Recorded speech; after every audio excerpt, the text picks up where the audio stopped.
we can do, because remember, we used to have a system based off of merit, where the United States used to get to decide individuals that we wanted to come and how they would contribute to our society. And over the last several decades, this chain migration, this family migration, we've seen a little bit of abuse, which has not allowed us to take care of our borders, which has not allowed us to put the American worker first.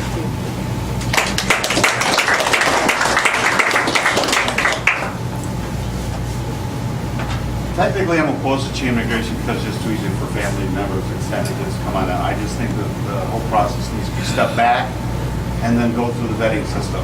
We do not know who the people really are. There's been some that have come legally through the chain migration, and they've been related to terrorists or terrorists themselves, or drug dealers, etc. So my simple answer on chain migration is just, I think it needs to end and go back to a vetting system where every person is, their background is checked, and see if they should be able to come in.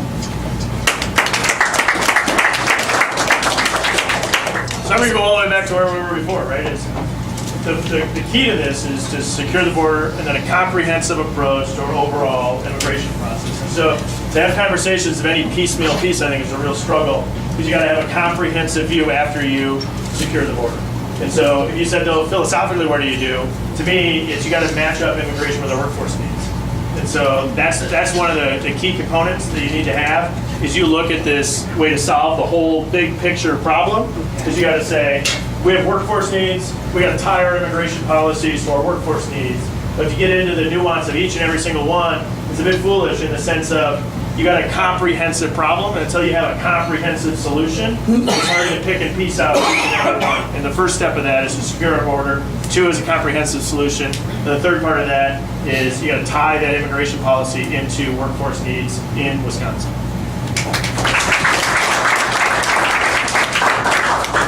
I have 2 more questions. In early April, President Trump authorized missile strikes in Syria. What are your thoughts on these strikes? So Syria is a civil war. It's going on for decades. Assad's father was fighting it decades ago. There's no end in sight. There's no national security interest in the United States there in Syria. The president has the right, based on the Constitution, to take action to defend the interests of the United States without having to go to Congress. My opinion on Syria is there's no national security interest there for the United States, and we should not be involved in a Syrian civil war.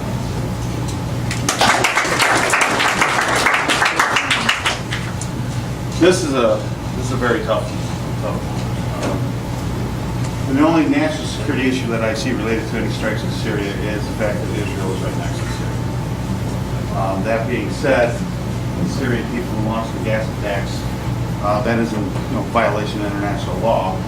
I'm not opposed to what he did. By launching that, my concern is, and I've heard very little about it, is was there any pre-approval or anything related to Congress being notified that he was going to do that? It's a very touchy subject of getting involved in in the Civil War. We did that in Vietnam. We saw how badly the political side of that turned out. So this is very tricky water. I'm not even sure that any of us would have the appropriate answer to that question, because you have to weigh a lot of things that we do not know about, because there's probably a lot of national security stuff that's being taught to the president that we don't have,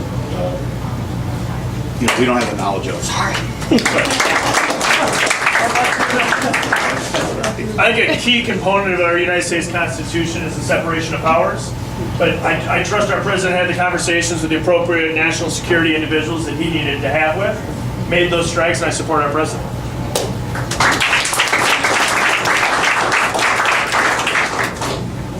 Took the words out of my mouth.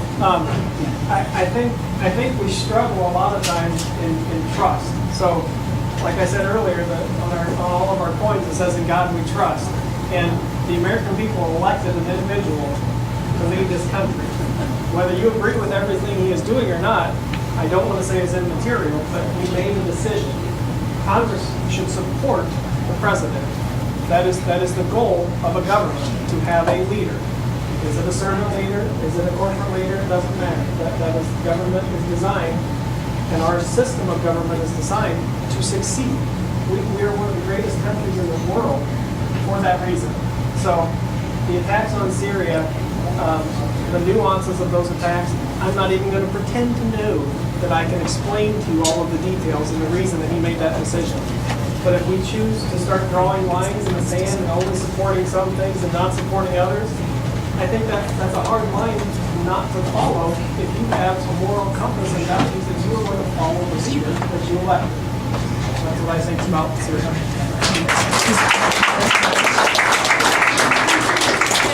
Last question, Ryan. Yes. As chair of the Republican Party of Kenosha County, reporters occasionally interview me. I get this question asked me often. Now I'm going to ask you the same question. What do you think of Trump tweeting? You will get asked this question. At first I thought, oh my God, what is he doing? And then I'll be honest that way. And then as it kept going, I like it more and more, to be honest.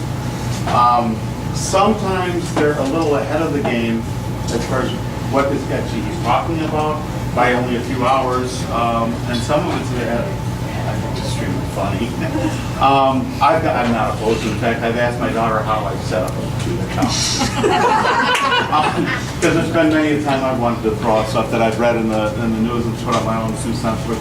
My biggest question that I think the news was last week when I saw a report that what's your name, Waters? Maxine Waters has a $4.3 million estate somewhere. I really want to know where she got the money for that. Well, that's, I'm for it. I'm not here to give advice on the president on how to communicate. The guy who became president of the United States. What the heck? I mean, it seems like it works for him. I can just tell you what I do is I have a very different communication style. I got a communication style that's much more familiar to people here in Wisconsin. Kind of an open, honest conversation, address problems head on. So I'm not going to comment. I have no idea if that's the best path for that guy. It seems like it works for him. What I can tell you is that's not how I'm going to communicate. That's not how I'm going to communicate here. That's not how I'm going to communicate in this campaign. That's probably the biggest distinction. Is there's a kind of a Wisconsin way of communicating, and there's other ways of communicating. For me, you're going to get a Wisconsin way of communicating.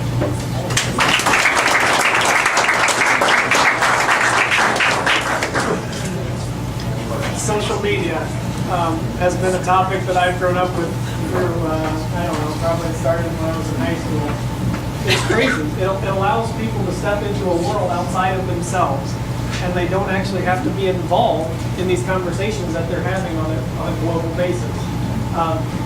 The president's decision to tweet, like Brian said, that's his prerogative. I'm not going to argue with the man. He's done well for himself. I think he makes decisions sometimes that don't always align with the office in which he is in. And that is where I struggle. So as the President of the United States, you are held to a higher standard. So being held to that higher standard, whether we like it or not, sometimes you have to choose to conduct yourself in a manner that is a notch above what the rest of us our standard is set to. So I would recommend you back off this a little bit.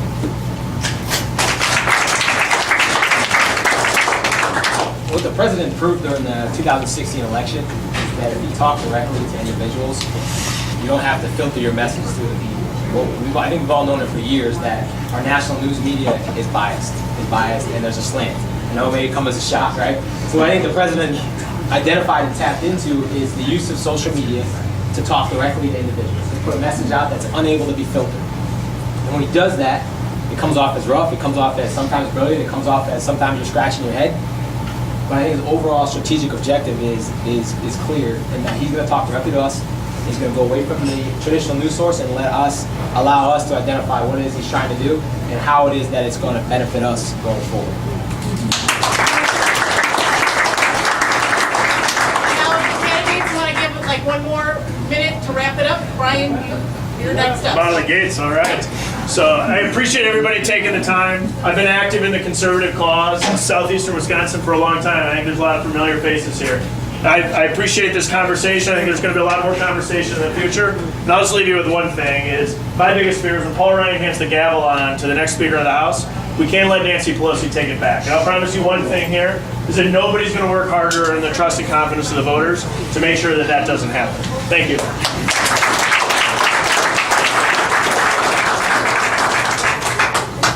Well, when I started my campaign couple weeks ago, I said that this is a democratic republic, and I would like to step forward and present myself to the people of this district and represent them.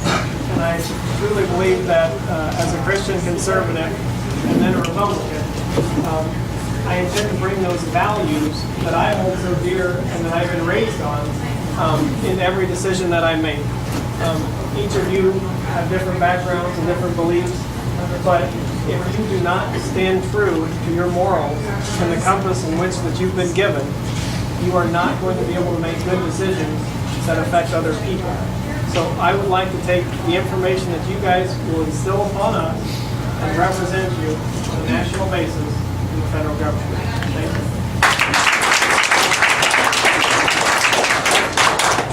So we talked about in the beginning, I spent a lot of time overseas. And there's an African proverb that goes like this: when spider webs unite, you can stop the progress of lions. I think where we're at in this country is we've had enough. We've had enough with the political class. We've had enough with them making decisions that are not putting our interests forward. It's why I started, it's why I jumped in. I told you earlier about my son and our story.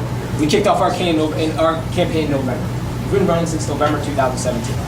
We're going to continue to drive on. We spent miles and miles and miles, days and weeks crisscrossing the district, introducing ourselves, talking, listening. Because the role of a leader is to put the people that he's supposed to serve in front of your own interests. That is not happening in Washington right now. And enough is enough. I thank you for the opportunity to speak with you today, and I look forward to answering any questions anybody may have going forward.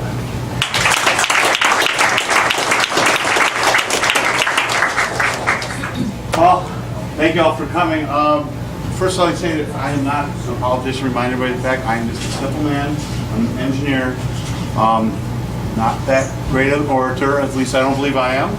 But I do have some really strong conservative convictions. I believe that jumping into this ring or this race, whatever you want to call it, to Congress is the right time for me only because of the way I feel and the fact that I do not want this district to, one, be lost to a Democrat. I think the four of us here are some very good guys. We seem to be all on the same page with a lot of stuff. I just want to know, let people know who I am. I'm a simple engineer, and I think the time is right to try to help make changes in Washington. Thank you. So that's it. Thank you to our candidates who came and got grilled from us. If you have other questions that didn't get asked, please feel free to ask the candidates. I don't know how long they're going to stick around because I know they have other events in the district and they got a lot of doors to knock on and get signatures, so have at it. Privately ask them, okay?